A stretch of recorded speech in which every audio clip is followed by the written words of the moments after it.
ہمارے پاس بعض دفعہ ایسے کیسز آتے ہیں کہ شوہر نے 3 طلاقیں دیں اور مکر گیا, بیوی نے اپنے کانوں سے سنا.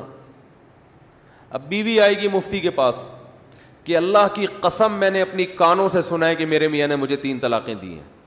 مفتی فیصلہ کر دیتا ہے کہ طلاق واقع ہو گئی, آپ پتلی گلی سے نکل لو. شوہر آتا ہے خدا کی قسم میں نے نہیں دی, بعض دفعہ جھوٹ بول رہا ہوتا ہے. اب مفتی کیا ہو جاتا ہے, مفتی صاحب کنفیوز ہو جائیں گے نا. تو یہاں 2 الگ الگ فتوے دیے جاتے ہیں. شوہر کو کہا جاتا ہے اگر تم نے نہیں دی, بیوی جھوٹ بول رہی ہے تو نہیں ہوئی ہے. بیوی کو کہا جائے گا کہ اگر تم نے اپنے کانوں سے سنا ہے تو تم پتلی گلی سے نکل لو.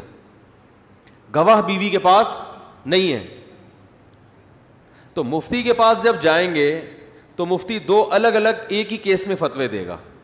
بھائی تم اگر صحیح کہہ رہے ہو تو نہیں ہوئی ہے, وہ صحیح کہہ رہی ہے تو طلاق ہو گئی ہے. عورت کو مفتی صاحب کہیں گے تم نے اپنے کانوں سے سنا ہے تو تم کسی بھی طرح سے جان چھڑاؤ, بھاگو یہاں سے, تمہارے لیے اس کو اپنے اوپر قدرت دینا حلال نہیں ہے.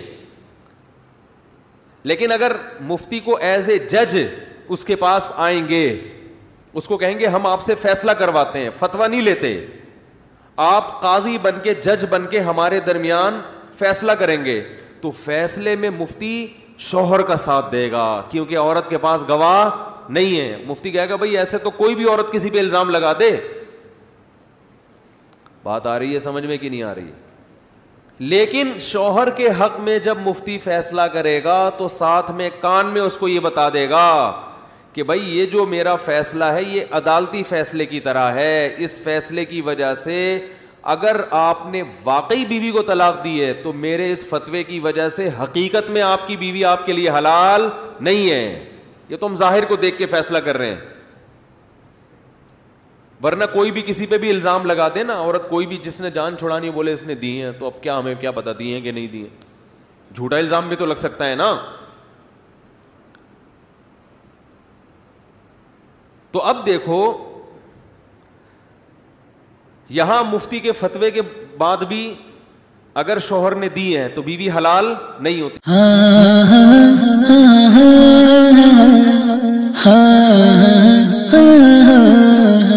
ویڈیو اگر اچھی لگے تو سبسکرائب کریں, اچھا سا کامنٹ اور لائک کریں.